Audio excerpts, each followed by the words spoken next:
Well, it was two very, very good teams. I mean, Liverpool were poor in the first half. City were fantastic, but they couldn't translate that possession and dominance into goals, could they? But Liverpool came out wounded. They obviously had a kick up the backside. But what Liverpool have got with Salah and Mane, and even Jota, who was really sharp second half, they've got that clinicalness, that cutting edge in the final third, that even when they're not playing so well, they can destroy you in seconds. I mean, Salah's playing, he's in the form of his life. Yeah. His goal was sensational, and probably overall, although there was a lot more possession. And his assist for the first one as well. Yeah, that was a great ball. Yeah, Milner lucky to stay in the pitch though. Yep, should have been off. Yeah. City can take some positives for it. The only thing I'd say with City, watching them in the 3 games this week, and it's been 3 good performances actually over the 3 games, 3 tough games. I think they need whoever plays as that 9, even if it's not an out-and-out, someone with pace. Because when Sterling came on, he threatens him behind, and you have to drop off a little bit, which gives them more room. Yeah. But you need somebody to threaten him behind. Strangely, he put Grealish there. I thought Foden did really well in that false 9 at Chelsea.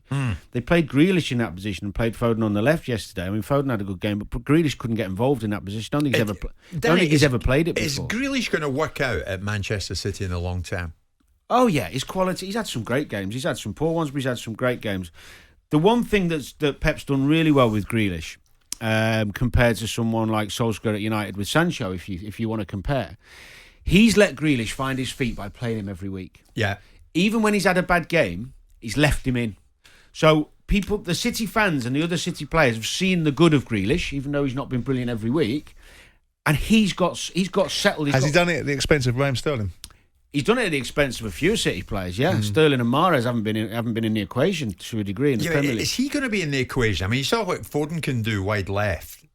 Yeah, I mean, it was sensational yesterday. I think there's that many games, Jim. It's not United. City have proven in seasons gone by that they can win things by rotating and having that good mentality. But Grealish will play plenty of games, just because he didn't play so well down the middle yet. He's better on the left. There's no doubt about that.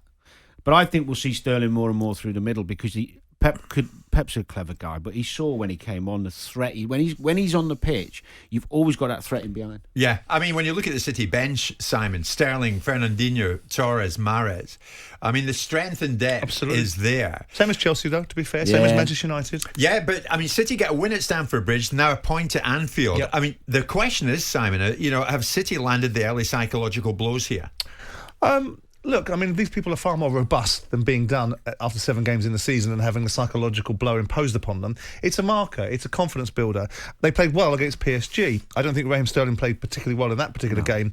But he was up against 2 phenomenal centre-halves. But I have to argue with Trevor Sinclair about the world-class player that Raheem Sterling is, and then I get the argument saying he's playing against world-class defenders. So if he's a world-class player against world-class defenders, then I'm sure he can find his way through it. But look, City are a formidable side. But then so are Liverpool and so are Chelsea. I was surprised at how much Chelsea were nullified by Manchester City last week. Yeah. Because I called it a draw, and I think most people felt that Chelsea might come through because they had the hoodoo on Man City. It dispels that particular myth. It dispels that idea that he's got it over Guardiola. But City have got the 2 toughest away games out the way now.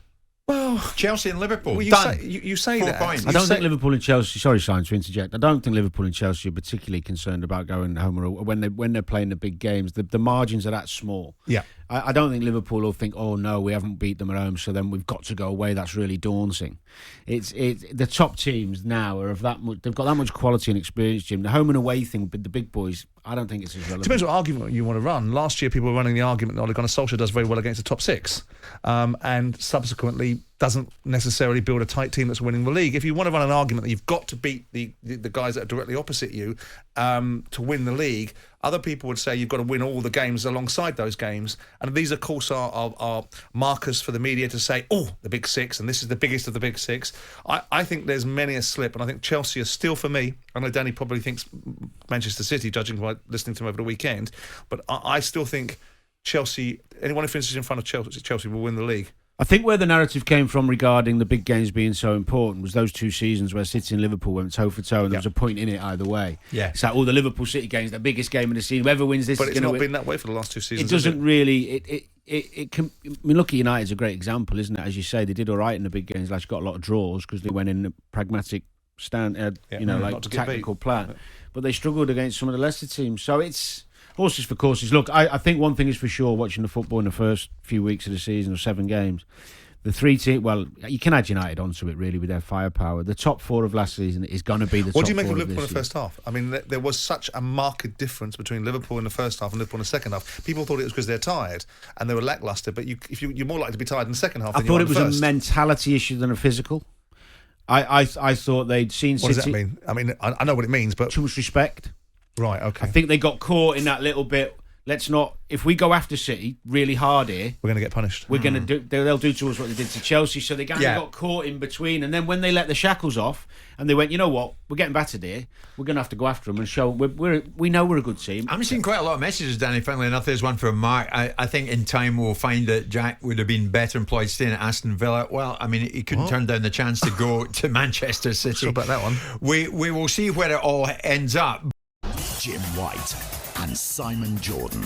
Monday to Thursday morning, 10 till 1. On AM, on DAB, via the talkSPORT app and on your smart speaker. talkSPORT.